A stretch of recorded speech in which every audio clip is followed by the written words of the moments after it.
అదే మీరు పోలీసుల మీదనో లేకపోతే ఇంకోళ్ళ మీదనైతే డెఫమేషన్ సూట్ వేయొచ్చు, వాళ్ళ మీద ప్రైవేట్ కేసు వేయొచ్చు.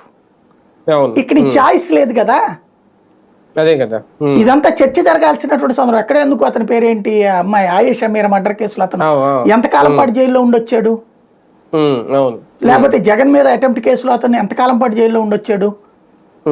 ఫైనల్ గా జడ్జిమెంట్ల తర్వాత వాళ్ళు నిర్దోషులు అంటే వాట్ నెక్స్ట్?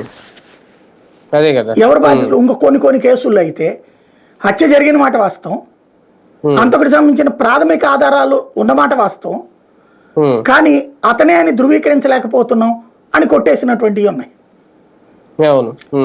అంటే బెనిఫిట్ ఆఫ్ డౌట్. ఇక్కడ ఏం చేయాలి ఇక్కడ? కాబట్టి చర్చ జరగాలి, కానీ జనం కూడా దీని మీద ఎక్కువ చర్చ కోరుకోవట్లేదు. మీరు అనుకుంటున్నట్టు మేధావి వర్గం అనుకుంటున్నారు, కానీ ఎక్కువ చర్చ జనం తిట్టుకుని వదిలేస్తారు. ఈవెన్ న్యాయ వ్యవస్థ కూడా ఎందుకు దీన్ని లైట్గా తీసుకుంటోందంటే, అంటే దాని మీద అంతవరకు యాక్షన్ తీసుకుని ఎందుకు ఆగిపోతుంది?